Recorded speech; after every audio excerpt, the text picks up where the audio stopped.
to their care. This facility does COVID testing for our veterans, and when a COVID vaccine is finally available, this will be a primary distribution location for veterans to get their COVID vaccine. I've spoken to the director of VA for this facility and for the Boston Medical Center. He is very concerned about this, and I know they have a statement that they're going to be issuing. But I would just ask the control board and thank the leadership of Councilor O'Malley and Councilor Bob, Councilor Wu, and Senator O'Donnell here as well, and I believe Representative O'Connell, and I think Senator Sonny is here as well too. Their leadership, and the mayor as well, Mayor Marty Walsh, their leadership on this is critical. The Disabled American Veterans of Massachusetts is firmly opposed to this.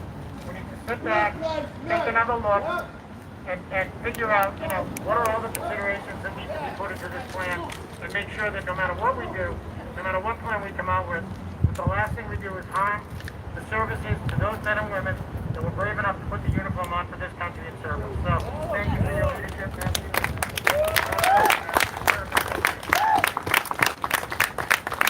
Thank you, Mr. Secretary. Across the street is the Sherrill House, and there's a sign as you're driving by that says, "Heroes work here," and truer words were never spoken. Of course, we acknowledge and we cherish the incredible medical care of our doctors, of our surgeons, of our nurses. But in addition to that, it's the custodial crew.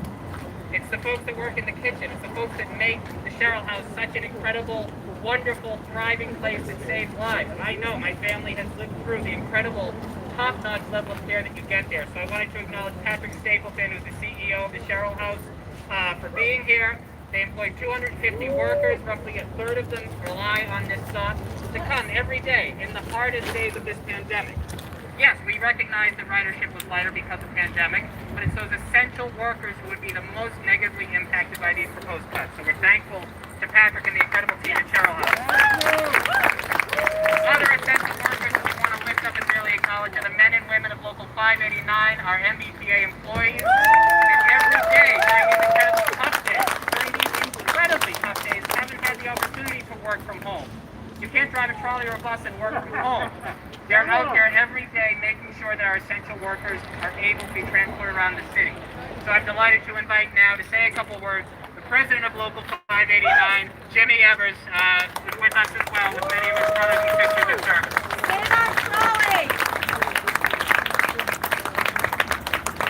Hello everyone. I'll make this really short. I know it can be long-winded sometimes, but as everyone knows, Mission Hill is one of the most diverse and transit-dependent neighborhoods in the city.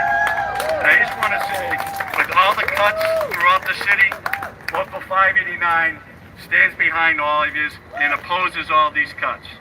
So I'm not going to get on with, I could go on and on, but I just want to say we're here to be behind you guys in the service that the communities that we service, so that's it. We stand behind you guys, and whatever you guys need, let us know.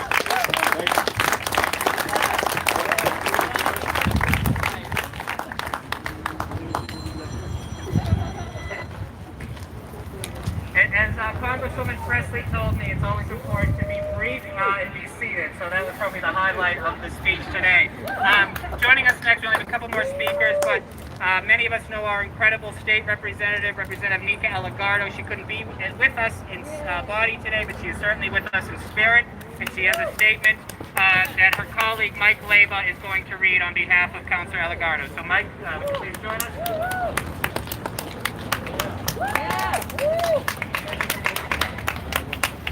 Hello everybody, can you hear me? No. Hello, there we go. Hi everybody. My name is Mike Leba. I'm non-state rep Nika Elagardo. I'm sorry to disappoint you. But I'm a renter. I'm a Jamaica Plain resident. I'm a frequent rider of the E line or the Green Line E branch and the 39 bus. And I'm here because, and I'm here representing Team Nika because I heard about her commitment to affordable housing, transit equity, and accessibility years ago, and I've been a part of the team for a couple of years. She is the state representative for communities here in Mission Hill, in Jamaica Plain, in Roslindale and in Brookline. And on her behalf, I'd like to thank Councilor Kenzie Bach, State Senator Sonia Chang Diaz, Councilor Matt O'Malley, all of your staff, Michelle Wu, and Ayanna Presley. Also, thank you to all the community leaders here today. This district has a really rich history of community activism, and it wouldn't be the same if not for that activism. So thank you for coming out. Thank you for defending this. This is really critical. As you may know, Representative Nika is not here because she's in recovery. She sustained multiple injuries, including head trauma after an accident. She's resting. She's trying to do her best to follow doctor's orders, which in this moment is pretty difficult. So she gave me a statement to read on her behalf. First, I'd like to wish everyone a happy Veterans Day and a thank you to our veterans for their service. As the daughter, the niece, and the granddaughter of veterans, my respect and admiration for the men and women who sacrifice on behalf of our country to protect justice and freedom runs deep. While our sitting federal government may be negligent toward our vets and cavalier at best about their somber responsibility to promote and guard freedom and justice for all, here in the Commonwealth, we reject such casual disregard for our people. Across my district and across the entire city and state, we fight hard to honor and protect not only our vets, but all of our residents. Alongside many local advocates leading the way, my colleagues and I fight hardest for our residents, who, though they are resilient and integral members of our community, are the hardest hit by poverty, by racism, by ageism, and by disability. This commitment has never been more important to uphold than now, when our communities are torn apart by a pandemic, the compounding impacts of structural racism and inequity, and the ravages of a dangerous and incompetent federal administration.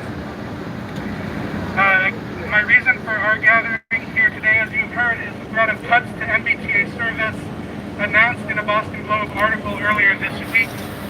We'd like to speak especially to the proposed elimination, either temporary or otherwise, of E-line service between Brigham Circle and Heath Street. As the state rep for Mission Hill and communities in Jamaica Plain, Roslindale, and Brookline, I have fought for an expanded access to public transit. This means more safe, more frequent, more affordable, and more extensive and greener bus and rail service.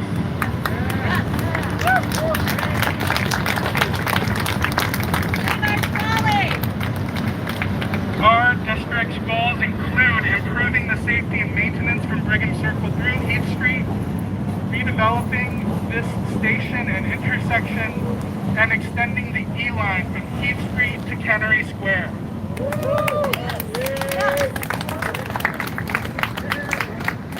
We've been fortunate enough to approve a bond bill funds in the House to begin this work, including safety improvements at key MBTA stations and launching a feasibility study for Heath Street Station's redevelopment and extension. These bills are currently in conference committee. While I recognize the aim of the MBTA proposal is to make adjustments to the loss in revenue, their approach will not only set these efforts back for a decade, it will also disproportionately negatively impact residents hit hardest by COVID-19. This includes our vets, our elders and their families, visitors, and essential workers supporting them in these difficult times. We cannot allow this proposal to go forward. We must find a better way. I recognize that MBTA has grounded their proposal in aggregate usership data that has identified our district's significant drops in ridership during the pandemic. And I want to forcefully assert that the MBTA is looking at the wrong data.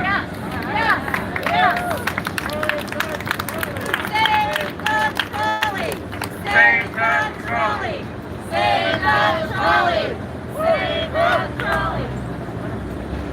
We can't make accessibility decisions based on who doesn't need the T in a pandemic.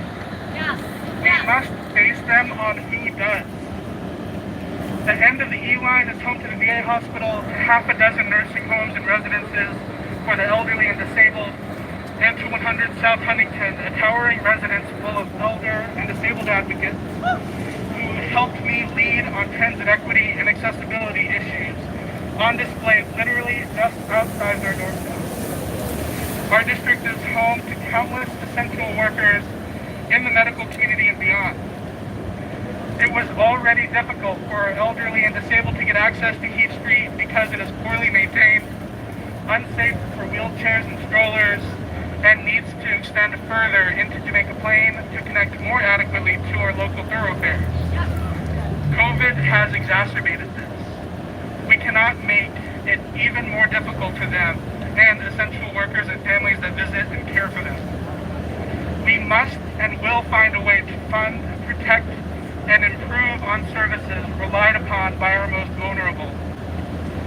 Yesterday, the House began our budget debates and decided to delay transportation revenue until early 2021. The budget we are debating reduces MBTA funding. I joined a number of legislators in sponsoring amendments to restore funds to the MBTA, but unfortunately, those amendments failed.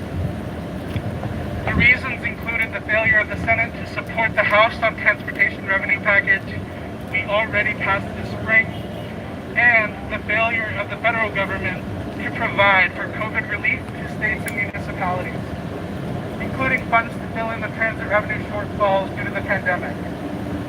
With neither state Senate nor federal partnership, it is impossible to fully fund public transit, even with House support. But here's what we can do. The MBTA is taking public comment. Join our offices and letting them know that we have vulnerable riders on these lines who need them even more during COVID. We must not reduce, but enhance services for elderly and disabled riders, and those like our vets using our local hospitals. The same goes for essential workers on these lines. Again, who is not riding cannot be weighed more heavily than he is. The data must focus there and protecting access and safety for current COVID ridership. What else can we do? Call our federal delegations, including Senators Warren and Markey.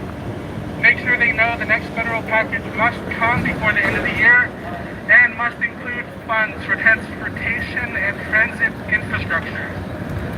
Tell them how their work or lack thereof will in part determine what the state is able to do to protect transit riders.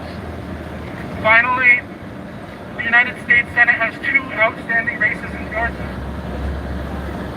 We must, if both Democrats running there for Senate win, it will tip the balance of power of the Senate Democratic and make it so much easier to get COVID relief funds to states and municipalities like ours. Those elections are on January 5th. If the Democrats win there, the legislature and the MBTA will have even more reason to delay or cancel their March reductions in service. Reach out to your local board committees or state Democratic Party to find out how you can help win races in Georgia. Thank you for gathering here today. We will fight this. We will find resources for the MBTA.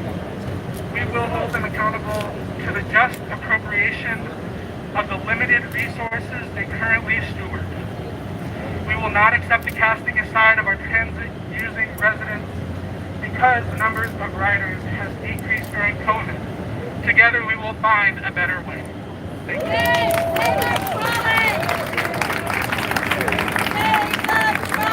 Thank you, Mike. Thank you, Representative Delegado.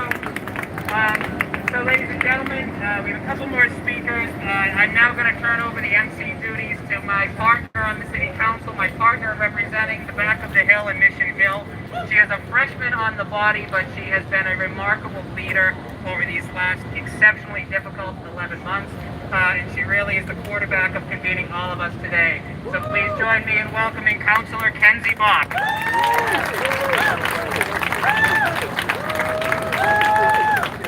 Thank you, Matt. Can everybody hear me? Yes. All right. Before I make my own remarks,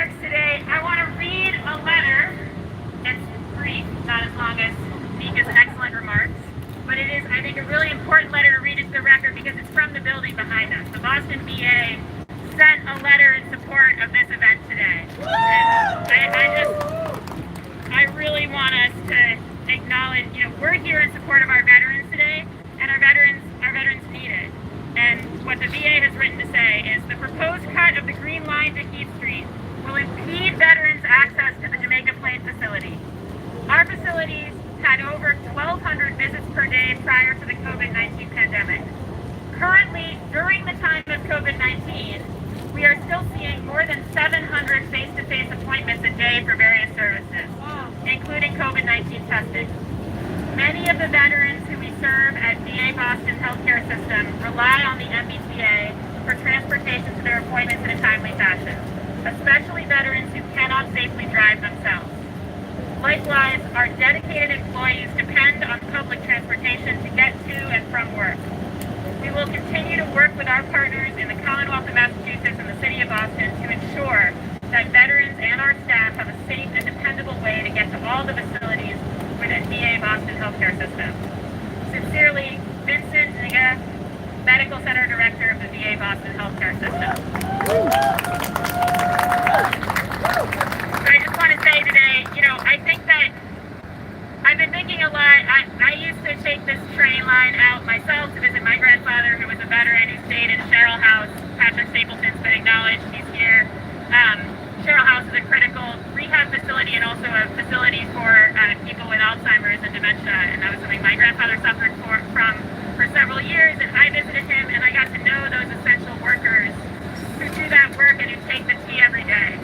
And I think it is so easy for us to be talking about essential workers these days and thinking that what we need to give is our praise and our lip service, when what we need to give is public transit and hazard pay and paid sick leave and, the real protections that give when you recognize people are essential. And I think, I'm going to take this off, but I was wearing it. I think that we are good in this country sometimes about acknowledging service specifically in regard to our veterans. I think about the fact that we buried my other grandfather this year, and he got a burial space for free down at Bourne because of his service in Korea.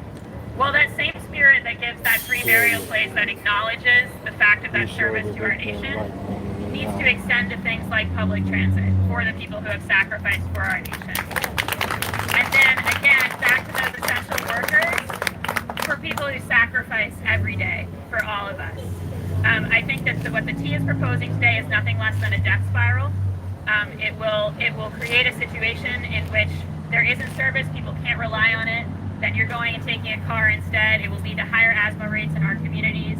It will shut people out of their jobs. It's just a disaster. And for this area that I represent specifically, if we think about the line from Brigham Circle to Heath Street, if you walk that right now, or you hop on one of these trolleys behind us and take it, you are going to pass housing for 1,000 or more seniors at Mission Park.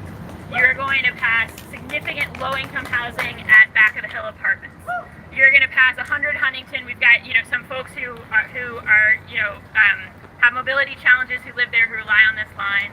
We've got, as I said, Sherrill House, the VA hospital itself. I mean, this is a line that tells you why you need transit. And one of the things I've heard in the last 48 hours from people is, that last section of the E line, it's not really that good. Like, it sure could use some maintenance. It sure could use some redoing of the tracks beyond what they already did a month ago to actually make it easier to get on and off, make it safer for drivers. I couldn't agree more. But what we're talking about today is disinvestment, not investment. And the reality is that to add the current E-line riders to the users of the most used bus in the system, the 39, the one that again serves a ton of low-income people, people of color, it's a travesty, it's wrong-headed. If anything, the fact that we have a bit of redundant capacity here is critical in the time of COVID. And I just think that we have seen in Boston the story before. We still have neighborhoods, all communities of color, that lost their trains and never got them back. And we're here to say that that's not something we're going to let happen here. This is a city where we need to be investing more in public transit, not less. This is a city where we need to be talking about expanding our lives. And the idea that we would be talking about spending billions of dollars on the Green Line transformation at the other end of this line, and then we would would say to people here in our lower income communities, oh, you don't need this. This trolley is redundant. It's not that important. Like, I just think that I think it's just deeply wrong-headed, and I certainly am joining the VA hospital today, our disabled American veterans represented by Coleman, the Carmen's Union, the Carroll House, and some of the groups I'm about to introduce to say that this is unacceptable, and we urge you to roll back these cuts. So with that, I'm going to take over from Matt with a little bit of MC, and as the train rolls here, I just do want to introduce my council colleague, at-large city councilor Michelle Wu.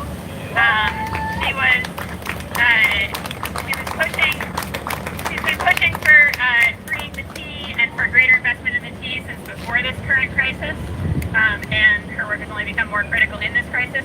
I also think it's really important to note, I think sometimes people, they say, well, is having a free public transportation system like reasonable? Is that plausible?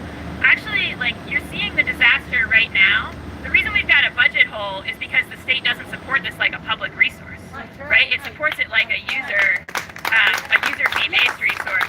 And it's like, if we supported it like the public resource that it is, we wouldn't be in the place that we're in right now. And I think we just, and the reason that's important is because it's not actually optional, and that's what we're all here for today. Everybody, our lives in so many ways in our communities depend on this. So I'm grateful to Councilor Wu for her leadership on this, and I want to invite her to the platform.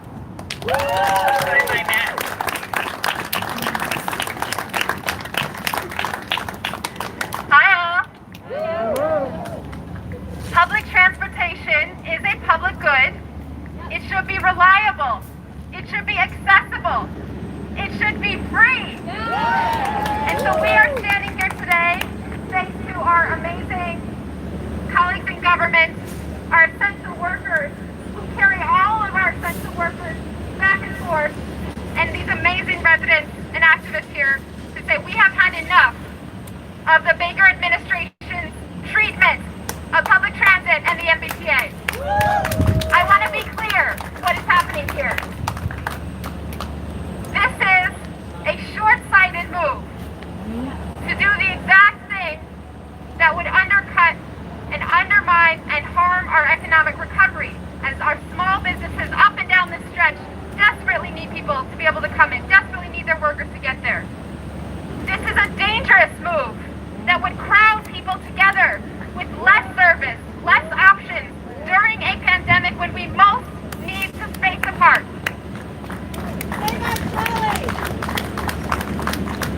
This is a cruel move, immoral, to concentrate the harms and the injustices of this pandemic on the very people who cannot afford to bear that.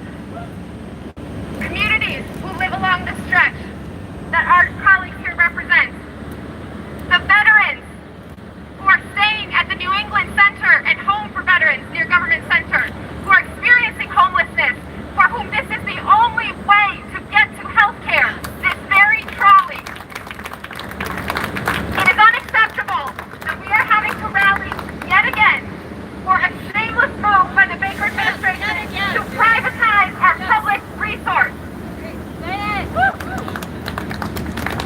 We've come together less too many times around our janitors that this administration has tried to push out and undermine with their move to privatize cleaning services on the T. We've come together to protest fare hikes again and again and again. Fares have gone up 41% since 2012 on the T. And we have come together to say we need, in this time of crisis, to protect our residents, to promote our economy, to make sure that we are putting public health and safety first. I just want to end with a big, big thank you to everyone here whose service makes our city work.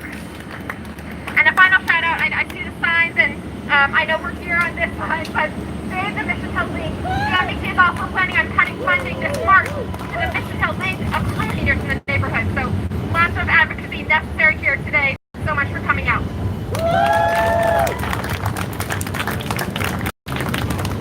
Thank you, Councilor Wu. Next up, I have the pleasure to introduce Jean-Luc Purite, sorry, I just said that wrong. He'll correct me. But Jean-Luc is the president of the North American Indian Center of Boston, which, for those who don't know, is a crucial resource for folks of Native American Indigenous heritage from not just the city of Boston, but the entire region. It is located right here at this T stop.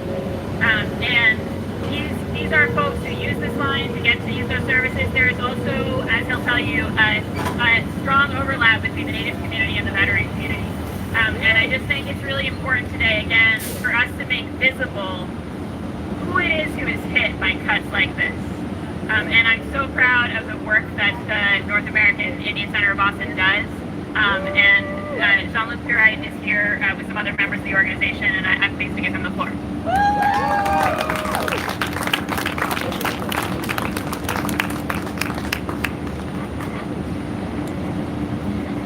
Before I introduce myself, as is our practice at the North American Indian Center of Boston, I want to recognize the land that we stand on, the land which sustains us as a traditional indigenous territory of the Massachusetts nation, who continue to this day, in part through their lineal descendants, the Massachusetts tribe and Ponkapog.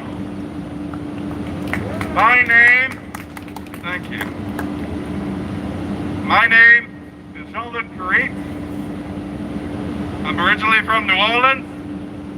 I'm a member of the Tunica-Biloxi tribe of Louisiana. I also want to recognize today that along the Gulf of Mexico, people are preparing once again for the landing of a hurricane. We are in multiple crises all the time. Excuse me, my mask is slipping, so I'm gonna do this. We're in multiple crises all the time. And many times when we talk about data equity, data sovereignty. Why is it that the Mass Department of Public Health still does not report American Indian and Alaska Native numbers when it comes to COVID cases? But today, we're not here to talk about statistics. We're here to talk about real people. And I want to just take this time to recognize one of our Native American veterans that is standing with us today, Mr. Joseph Dedham. I want to thank you for your service. And I want you all to understand the geography of where we are and the metaphor of where we are, because behind us we have the North American Indian Center of Boston at 105 South Huntington. We have the Cancer Center, and we have the VA. When I say there is a Black, Indigenous, person of color, elder, veteran, cancer patient, it does not take long for any of us to look in our families and our communities to know exactly who is affected by these austerity measures today.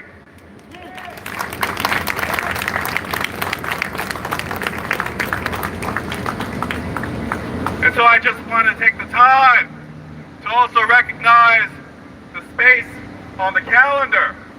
We're here on Veterans Day, in the middle of American Indian Heritage Month.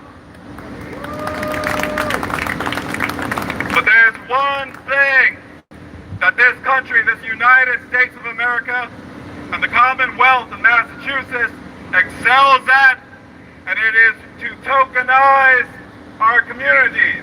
And I'm talking about American Indian and Alaska Natives. I'm talking about veterans. I'm talking about people who are cancer patients, who are fighting for their lives.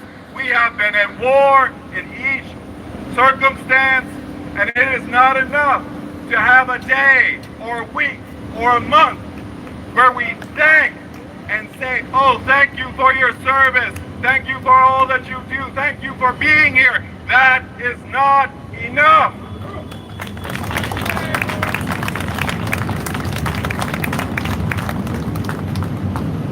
not in what we say, it is what we do. It is in the budget choices that we make. It is also in the austerity choices that we make. And so, North American Indian Center of Boston has a question for Secretary Pollack. Secretary Stephanie Pollack, can you hear me? Is this austerity measure, now knowing who it affects, is this austerity measure in line with the federal financial assistance that Mass DOT receives? When we look at broader impacts, further austerity measures, thinking about all those employees at Mass DOT and MBTA, how many of them are Black, Indigenous, person of color, elder, veteran, cancer patients? How many people have to be on the chopping block for this Commonwealth, for this system? It is high time that we move past an age of broken promises and tokenizing and saying thank you so much. And all at the same time on the other side of our mouth, we're going to say cut the budget. And we're going to take those questions to the State House. I want to thank Representative Elagardo. I want to thank Senator Chang Diaz for standing with us. We're going to take those questions to the federal government if we have to. I want to thank Representative Ayanna Pressley for being here with us today. And on behalf of myself, my staff, my Executive Director Raquel Halsey, my Vice President Mia Johnson, Gene Elkevich, one of our staff members who worked tirelessly to provide services directly to the people that we are talking about today. I want to thank you all for your service. And I want to thank you all for standing with us here in solidarity. Tikach, thank you.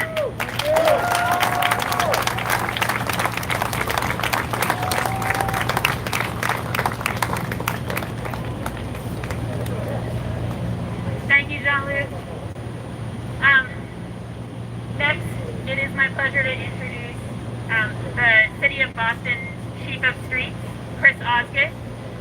Before he comes up here, I just want to say I want to thank the mayor, who has already expressed opposition to these cuts. I think the only way we are going to push back on them is if in Boston we are all united on this.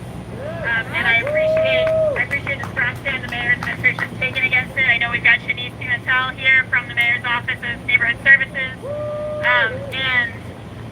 And the Office of Neighborhood Services does all kinds of things in our neighborhoods.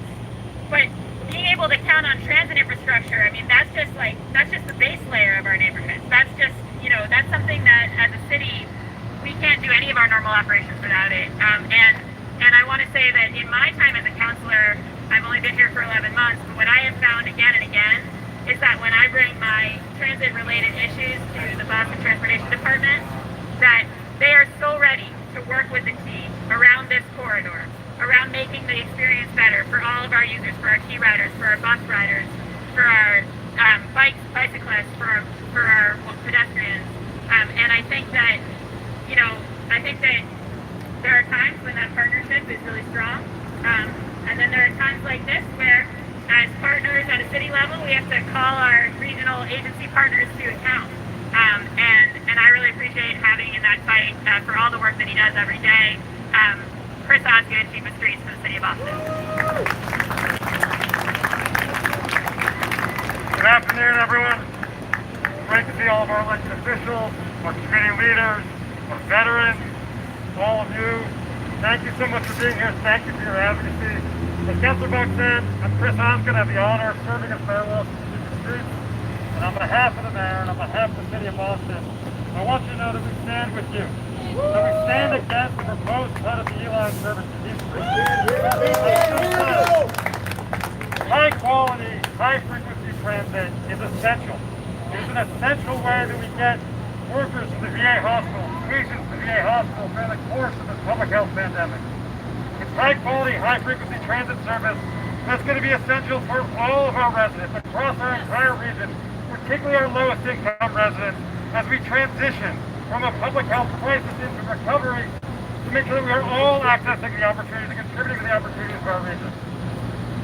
It's high quality and high frequency transit that's at the bedrock of our climate goals, our equity goals, our economic growth goals. And the proposed trust that we are all standing against today is emblematic of this. Now, on no day should we be talking about reducing service to a veterans hospital. That's especially true during a public health crisis on Veterans Day. And think about the year ahead. The year ahead that should be marked by reopening and economic recovery. We cannot take away a one-seat ride from Mission Hill residents to the downtown core for people across our entire region to be able to access the opportunities here. Now, without question, the MBTA faces real and significant challenges, and our first response has to be working together as a community, local, state, and federal. Work together to make sure that we are saving our trolleys, that we're keeping the MBTA, that we're making sure that Eli keeps running to Heath Street today, that we work on extension plans to Canary Square tomorrow, and that's for the entire region, that the MBTA is working for all of us. So thank you so much for being here today. Look forward to the work ahead.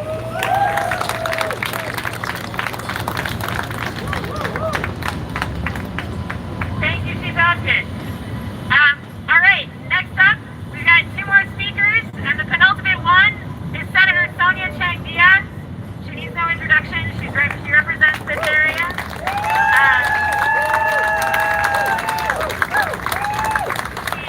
She inspired me to hold stickers in the rain for her in her first race in 2006.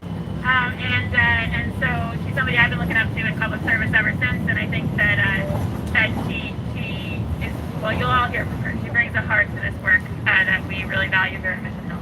So, Senator Chang Diaz.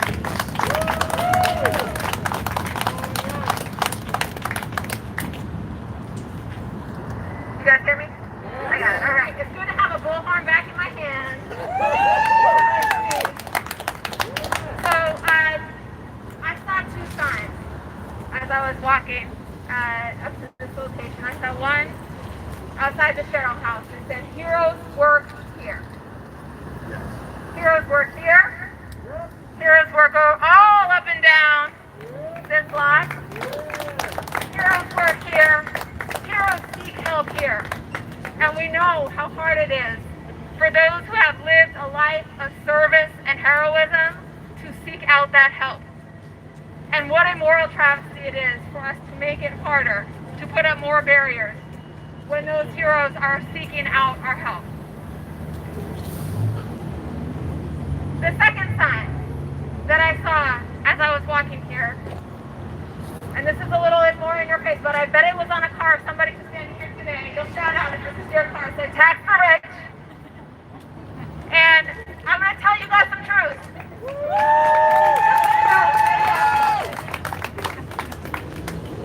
There is a narrative that is going on in the building that I proverbially work in, because we're all working remote now, but the state house that I work in, and that Representative Elgardo, who we hold this healing up and following those executive orders, works in, as we are undertaking this budget debate right now.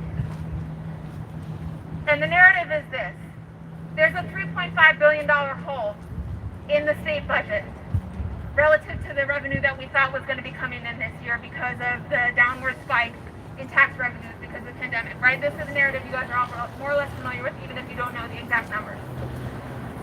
But the next step in that narrative says, we have found a way to fill that hole. So actually, it's all okay. We're going to take some one-time revenue from here, we're going to take some one-time revenue from here, and we're going to plug that hole. And there won't be any major cuts. But we know, as we are standing right here, that we are facing down some major cuts. And I have to tell you that there's a total cognitive dissonance going on at the state level about what the reality is on the ground. Remembering the fact that we are living in a public health crisis, that the needs are not the same needs as last year. They're not the same needs that will necessarily be there after this pandemic is gone. But we have needs unlike we have ever seen before. And the project before us as a responsive government is not simply to preserve the status quo.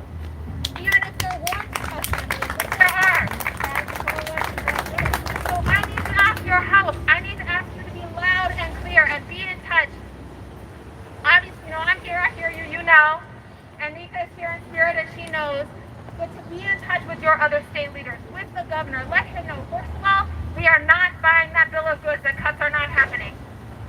You say that you put forth a budget that avoids severe cuts, come out and see what we see in Mission Hill. Secondly, you need to be loud and clear that yes, we do have heroes that work here. And as the president of the North American Indian Center said, but we can't hear you.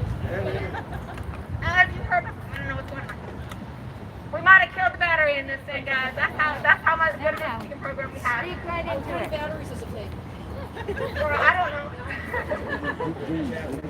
You need to be loud and clear that we are feeling severe cuts, that the needs are not being met, and that we need to see a pandemic profits tax. Don't you believe it when people tell you that there is not enough money to pay for the services to these heroes to get them to work in a safe manner? Don't you believe it when people tell you implicitly that we have to cut our heroes loose and that they have to fend for themselves to seek out the help that they need? Because the truth is, in the 8 months since the very beginning of this pandemic, not even a year, in the 8 months since the beginning of this pandemic, 20 billionaires in Massachusetts, you guys got to hear this, I'm going to make sure this is working, 20 billionaires who are Massachusetts residents since the beginning of this pandemic, their net worth has increased by $17 billion. That is more than 5 times the hole in the state budget. So don't you believe it when people tell you that we do not have the money in Massachusetts to fix this problem. We do. We need to go get it. We need to follow our values, follow our moral convictions, that we are in this together, and we need to call the out on people when they are honoring our veterans on Veterans Day and pretending that they don't see what's going on here in Mission Hill. Thank you so much for being there. Get on your emails, get on your phone, and cure that cognitive dissonance. Thank you so much.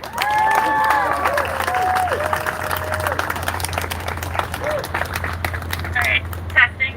Is this still working? Yes. You can hear it? Alright. So, we just have to hold this button down, but I do have backup batteries. But we've come to the final speaker in our program. And talk about someone who needs no introduction. But, you know, you may not know that, you probably do, but you may not know that Congresswoman Presley founded the Future of Transportation Caucus down in D.C.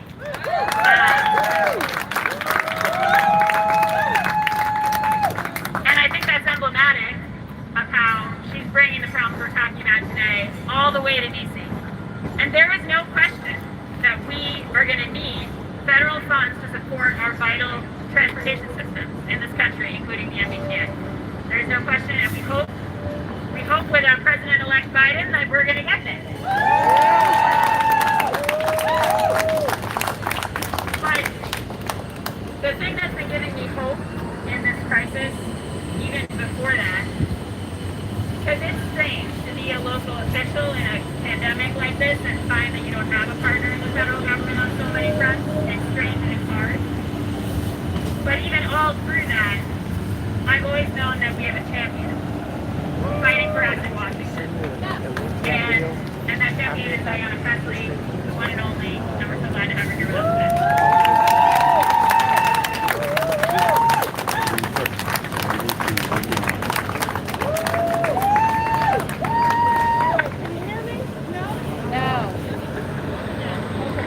Can you hear me now? Okay. If you can't, someone will let me know and I'll raise the volume.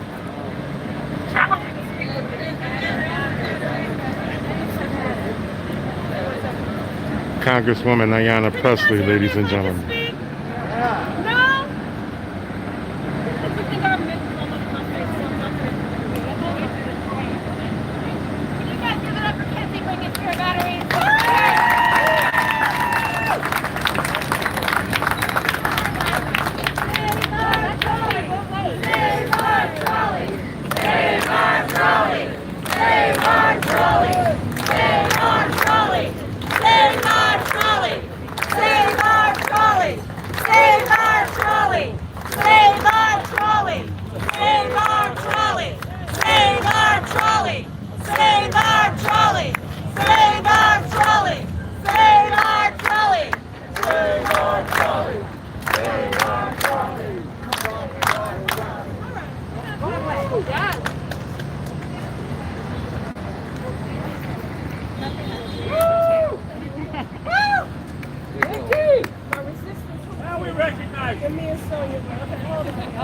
I'm worried I might have makeup all over my face. So don't make that camera too tight.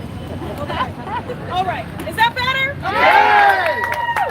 All right. So, you know, we have been bearing the gravity and the heart of really 3 pandemics.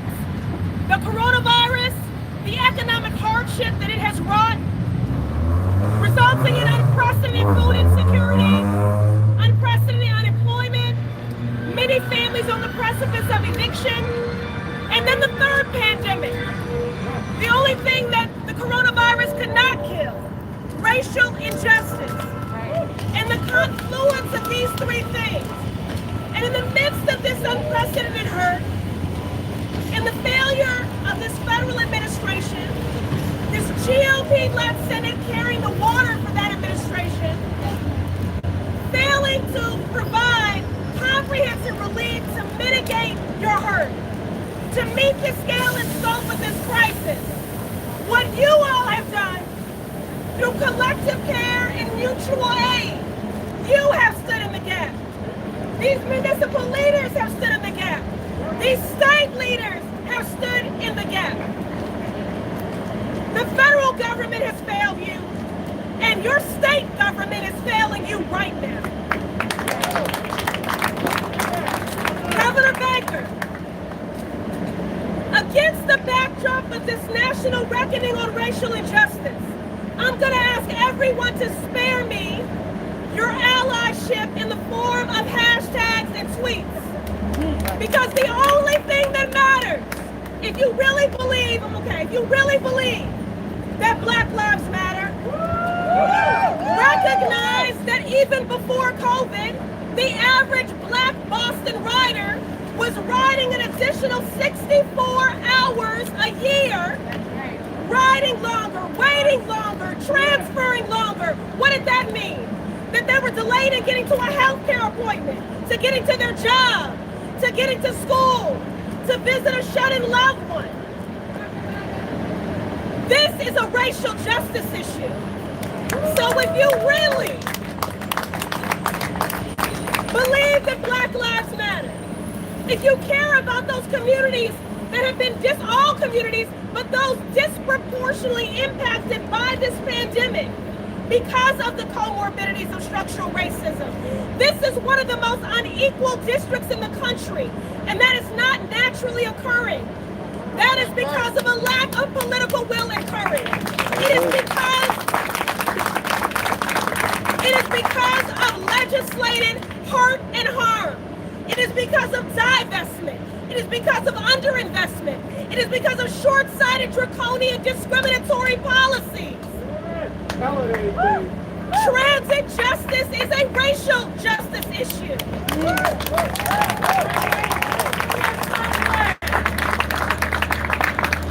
The Massachusetts 7, in a 3-mile radius from Cambridge to Roxbury, life expectancy drops by 30 years and median household income by $50,000. A lack of access to affordable, rapid, reliable transit has contributed and created that. This is not naturally occurring. So transit justice is a racial justice issue. It is also a workers' rights and economic justice issue. I want to say to our essential workers, we do not only honor and celebrate your labor. Yes, your work is essential, but so the hell are your lives. Your lives are essential. Your families are essential. I am so proud of all of you. It is at times depleting that we have to keep coming together to lift every voice, to say, see our humanity, treat us with dignity. But I am inspired and I am emboldened that you keep coming together to do exactly that. Because you know that our freedoms are tied. That we are one human family.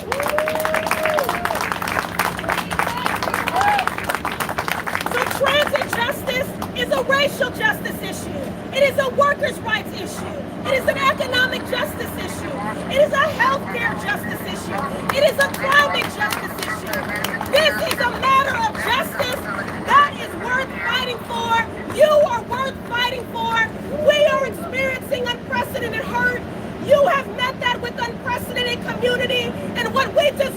is unprecedented leadership and unprecedented investment, not divestment, not the disenfranchising of your families and your neighbors. This is unconscionable. It is unjust.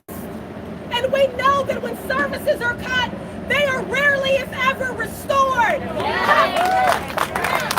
Come on. How long did it take Chinatown to get its library back? Come on. Communities who lost lines never got them back. Including this one. That cannot stand. So I am here in solidarity.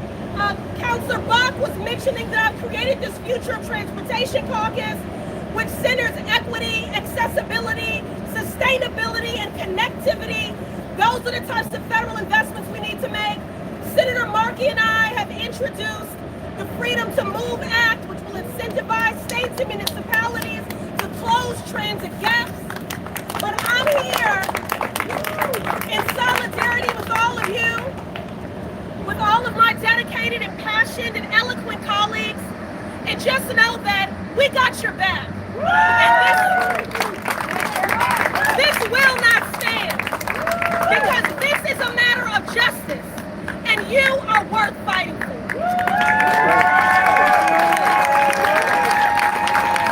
Congresswoman Ayanna Pressley.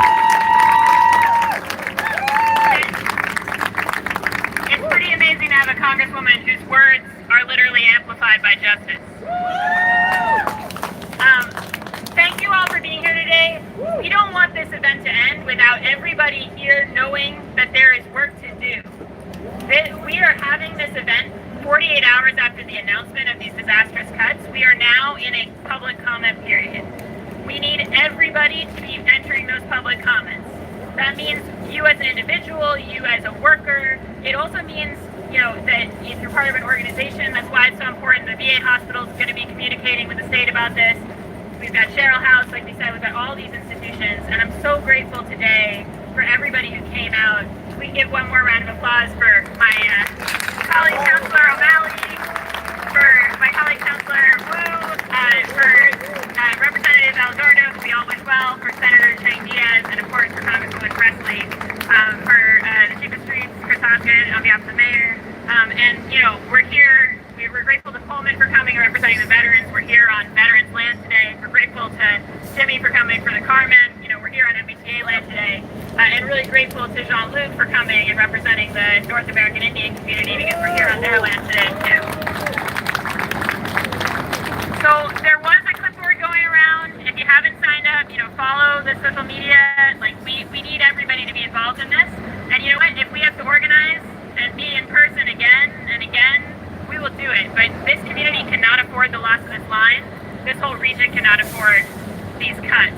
We can't afford the cut to the Mission Link, and we can't afford the cut that's going to send our, commuter rail brethren driving into our city instead of taking the T and making our health worse. So this is a 360-degree problem, and we're going to need everybody together to fight it. So thank you. Thank you for being here today.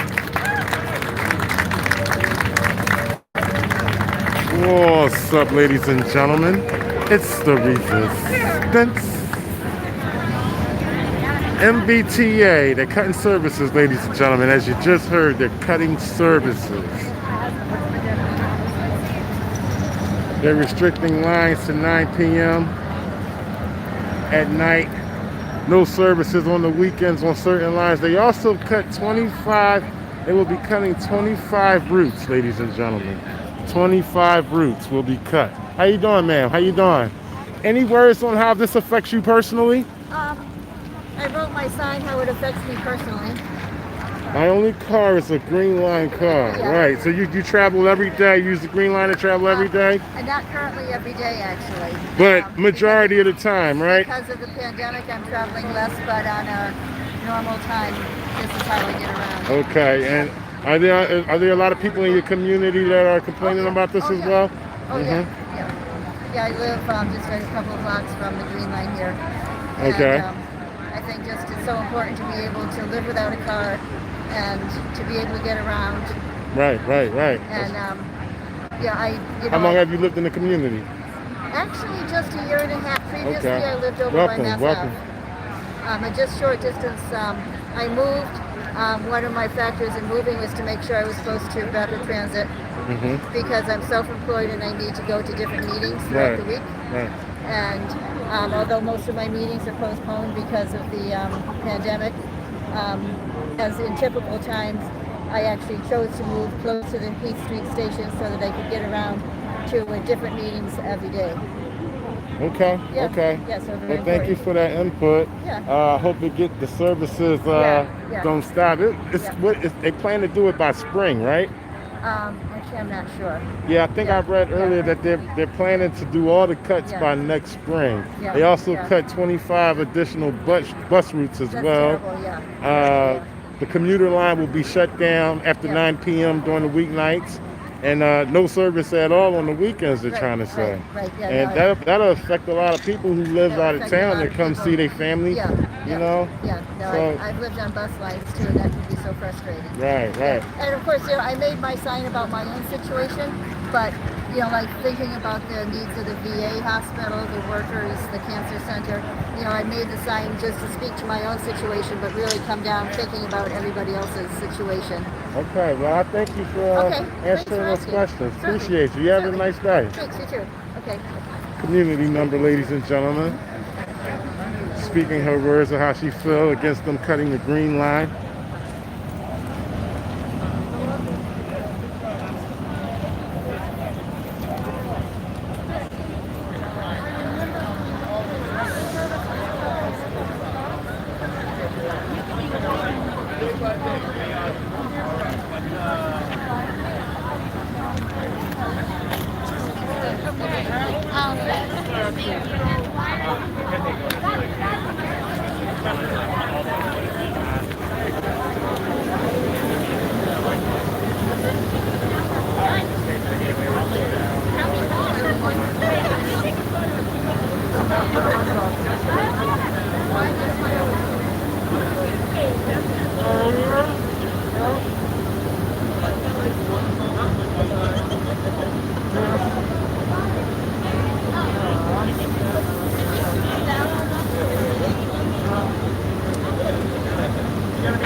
Can you take one separate for Gino? How you doing?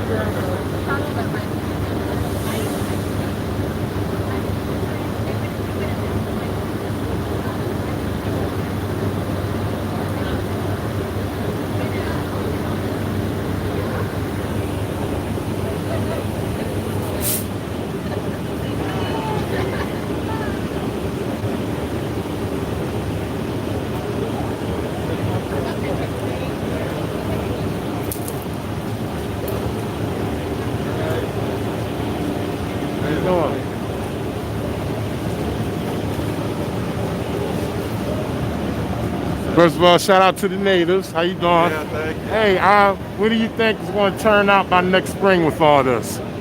What's that? As far as the cuts, they said by next spring they plan to have all the cuts done by that time. Yeah. What do you plan to see at that time? As I said in my comments, is that we have to keep up the pressure right now. As Representative Delgado said, there's a public comment period, but we're not just going to do that.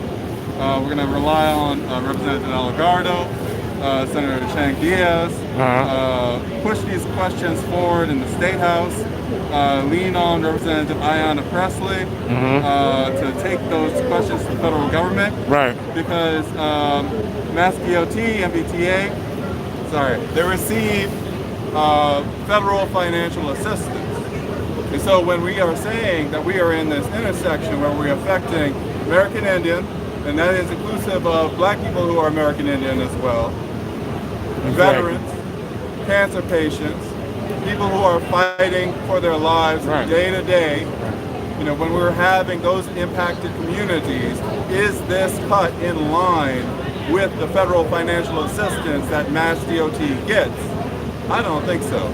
I think we need to push that issue. I think we need to keep on fighting for our community, because it's not just cutting this line. They're also thinking about employees. at MBTA. Those people are going to lose their jobs. And we're also going to have to stand up for the Black, Indigenous, people of color that are working for the MBTA, who are going to be on the chopping block come spring. So we're going to have to keep up the pressure. We're going to have to keep up fighting on all levels to make sure that our community members are protected. Hey, I appreciate that. Hey, the beat posted on the meetings, where can I find them at virtually? Probably you're talking about the MBTA meeting? Yeah, everything that you guys are talking about and still going to keep leaning on them as far until springtime. So go to Mass DOT's website because it's Secretary Pollock, who is the CEO, Secretary of Transportation. She's the CEO of MBTA. So you go to Mass DOT's website and look up the public information there. I'm pretty sure there could be some redirect to another MBTA website. But all of that is publicly available. And of course, you know, I'm pretty sure that we're going to put a call out again, you know, to actually have people be directed to submit their public testimony. Okay, so are you guys actually appearing at the State House at this time to voice your concerns as well? This is, we have just learned about these cuts in the last 48 hours. Right. However, North American Indian Center of Boston, we're involved with the Massachusetts Indigenous Legislative Agenda. That is an agenda of about 5 bills. Right now we have 3 that are up in the legislature. Most specifically the one to change the seal and motto of the state because we have a racist flag. We're behind Mississippi right now in terms of addressing that issue. But now that we are aware of these cuts and we are aware of what we need to do, we're going to take this conversation. We actually had a conversation with Beacon Block last night. Okay. So we are talking with the State House right now. Okay, and for a regular citizen like me and this brother right here, if we wanted to get involved, what would you say the best way to get involved as far as voicing our concerns with what's going on? What would be the best way? Like for a regular, it's getting in touch with the public comment, where they're actually collecting the public comments from Mass DOT. I'm not too sure. I don't have that off the top of my head, but I would go to the Mass DOT's website. I would call up Mass DOT and say, where the hell do I need to send my testimony because I need my voice to be heard. Right. Call the MBTA offices, call Mass DOT, send the emails, send the letters. Make sure that all channels are flooded, regardless of any specific website or whatever. They've got their offices are publicly available, their address is publicly available, right. Their email address is publicly available, their phone numbers are publicly available. We just got to keep up the pressure. Right. Hey, man, I appreciate that. I'm the Resistance. Yes. You can check me out on YouTube. This is live right now. For the record, what's your name again? My name is Jean-Luc Pirit. Jean-Luc Pirit, ladies and gentlemen. I'm originally from New Orleans, member of the Tunica Biloxi Tribe of Louisiana. I'm a resident here in Jamaica Plain. I'm president at the North American Indian Center of Boston. Okay, appreciate you. All right. Have a good day. NACOP91 on social media. Tag us. All right. Alexis Harewood said to say you hi. What's that? The Ellie Mae Foundation. Oh, Nellie Mae. Yeah. Well, I just got Nazareth, ladies and gentlemen. Nazareth. Advisory group. So, really good working with Alexis and Nellie Mae. You're a good fan of it. Oh yeah, thank you. All right. Yeah.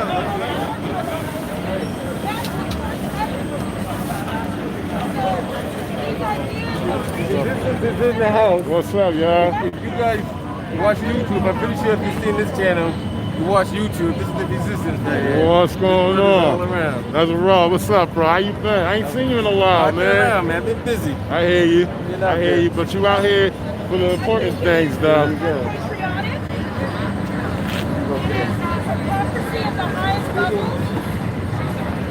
They often like to characterize themselves as patriots. Peaceful transition of power is one of the pillars of our democracy, the pillars of our institutions.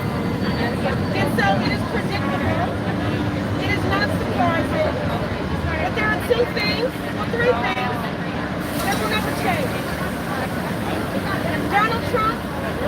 impeached by this Democratic majority house. He has now been defeated by a coalition of voters, and he failed the American people. And all those failures were on the ballot, and that is exactly why he was evicted. No, I will. Mike, you have to always stay.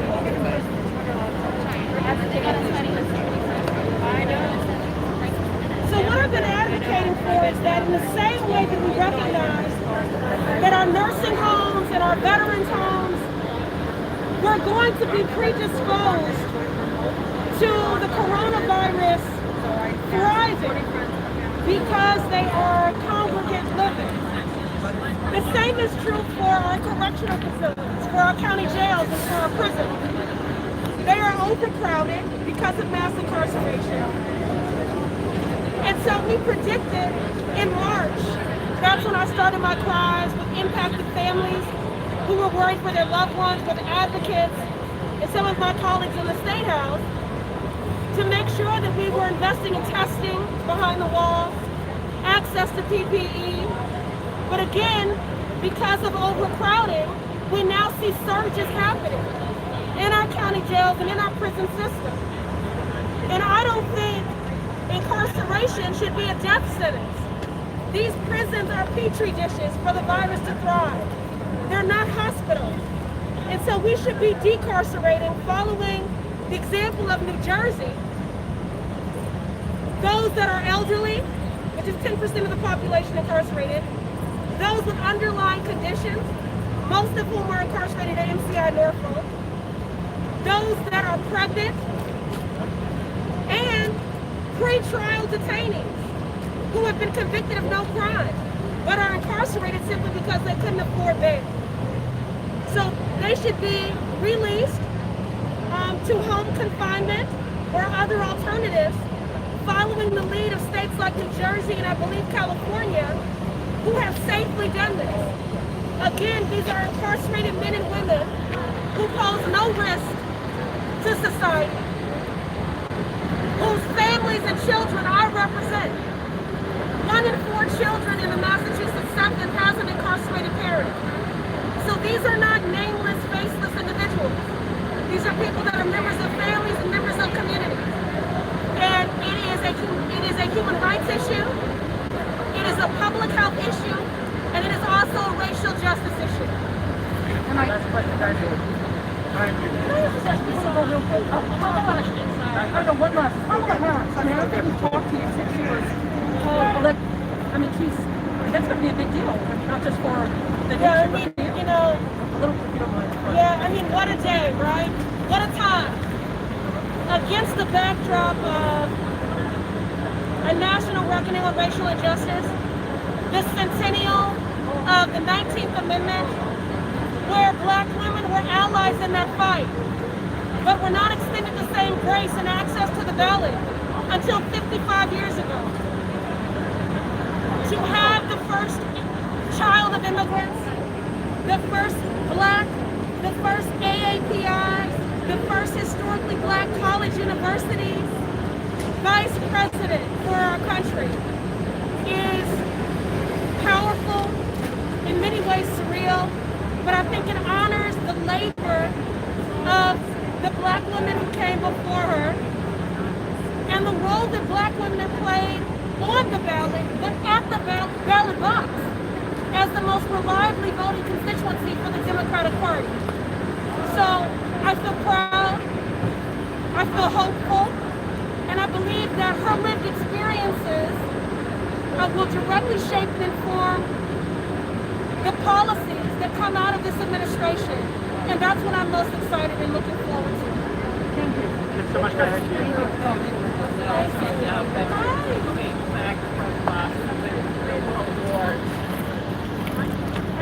Came back from the World War, were the backbone for that movement that culminated in the 50s and getting our civil rights legislation to actually get traction. Important historical concepts. Thank you for providing that. And thank you for being here. Good to see you. Hey, Congresswoman. How you doing? How you doing?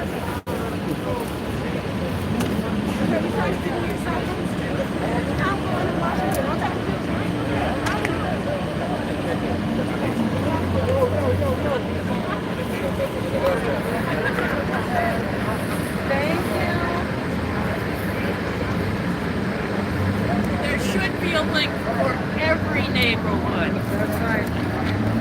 I thought you were giving it to me. I said, I can't take these. Good to see you all.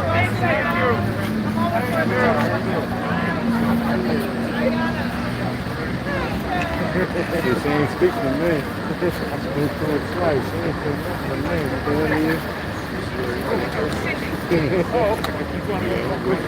She did acknowledge it. She did hide. She gave us a nod. She did acknowledge it. I'm at the rewind the tape. I ain't seen nothing. There you go, ladies and gentlemen. What's up, ladies and gentlemen? We just had Congresswoman Ayanna Pressley speaking her words on the service cuts of the MBTA, speaking her words on President-elect Biden and, how treasonous Trump is. We're out here for a rally protest of the MBTA service cuts that are supposed to happen in spring of next year, ladies and gentlemen. I appreciate y'all riding with me, slide with me.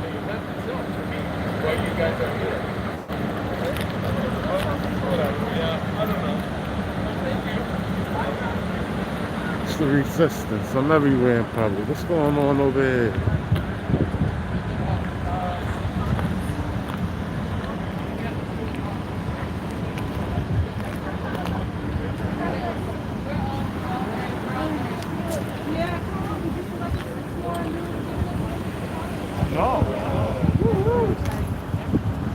Want me to get her to get a picture with us?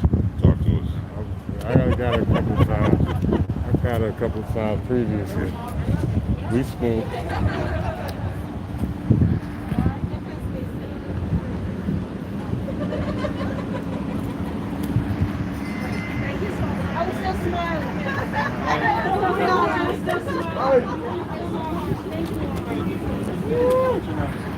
Ayanna Pressley's bodyguard, ladies and gentlemen. Ayanna Pressley's bodyguard.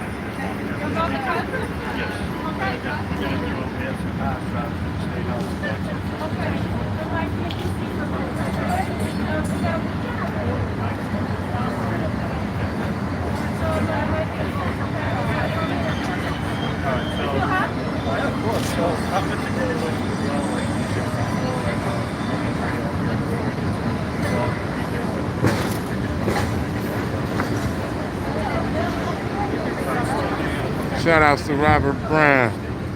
What's up?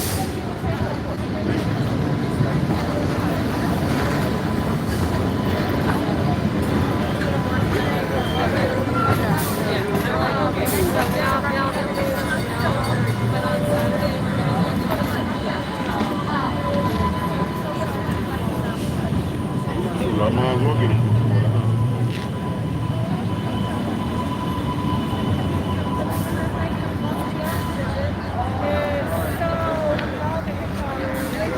All right, ladies and gentlemen, it's the resistance. I'm everywhere in public. Till next time, it's such a good feeling be with family and friends. Such a happy feeling when you live in the hand.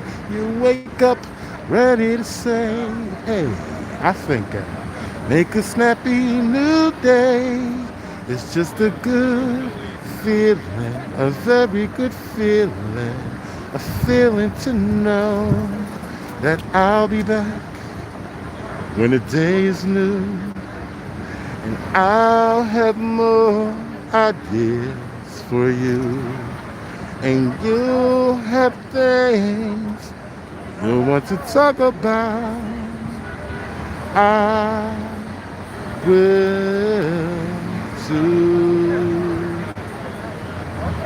I'm out of here, yo. It's the resistance.